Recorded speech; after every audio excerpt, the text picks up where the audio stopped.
ဒီနေ့ကတော့ကျမကတော့ရိုတီပရာတာလေးကိုလုပ်ပြမှာဖြစ်ပါတယ်ပုံမှန်သူ့ရဲ့အစားအစာဆိုလို့ရှိရင်ထည့်လိုက်ရမထည့်လိုက်ရတာပေါ့နော်ဒါကြိုက်ရင်ထည့်ပေါ့နော်မကြိုက်ရင်ထည့်နေကျမကတော့ချက်သွန်မိတ်တွေထည့်ရပါတယ်ကျမအိမ်ကချက်သွန်မိတ်တွေနဲ့ကြိုက်လို့တခြားမလို့ချက်သွန်မိတ်တွေကိုထည့်ပြီးတော့လုပ်ထားပေးပါတယ်ပြီးရင်ညီမကစီနဲ့နေလေးပဲသုံးထားပါတယ်ဘာလို့လဲဆိုတော့ကျမအိမ်ကသူတို့ကစီအများကြီးမကြိုက်လို့ရွာလေးပဲနော်ရွာမဟုတ်ပဲနဲ့အကျွတ်လေးလုပ်ထားပါတယ်ပြီးလို့ရှိရင်ဒီပလာတာနဲ့တွဲဖက်ဆောင်လုပ်တဲ့ဟင်းမီလေးကိုချက်ပါမယ်။ဘောင်းပစ္စည်းကတော့ပဲခရမ်းဒီခရမ်းချင်းဒီမြို့ဒီအချောက်တောင်းနဲ့ပြီးတော့တဲ့အရွက်လေးတွေကိုသူ့ရဲ့ပေါ့နော်သူ့ရဲ့ရွေးအစားစားအနံလေးပေါ့နော်။ရောင်ထည့်ထားပါတယ်။ပြီးရင်ဟင်းမီလေးကိုချက်ထားပါမယ်။ပြစ်လေးဖြစ်တဲ့ဒီပေါ့နော်ပလာတာနဲ့တွဲဖက်ဆောင်လို့ရှိရင်စီဒီမနေတော်လေးဖြစ်အောင်လို့ပေါ့နော်ဒီပြည့်လေးပြောင်းချလာပါတယ်ဟင်းယူပါညီမကစတုံအထီလေးကိုစီတက်တဲ့စိမ်းမုံနဲ့အရောင်တင်မုံလေးနဲ့ထည့်မယ်စနေမုံလေးနဲ့ထည့်မယ်ပြီးရင်ပြင်းတော့တင်ရွက်ထည့်မယ်မြို့ဒီ6တောက်ကိုရောပြီးတော့စီတက်လိုက်ပါတယ်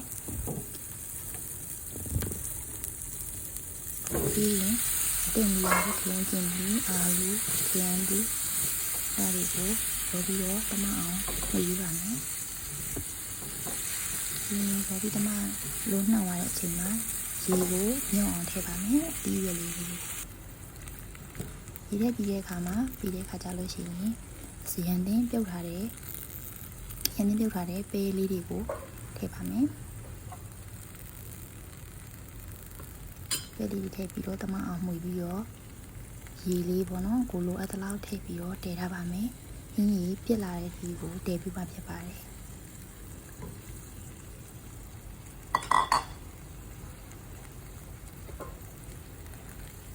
တောင်းနေတော့နော်လောက်တာချင်းဒီချင်းမှတူပါမယ်ဒါကညီမ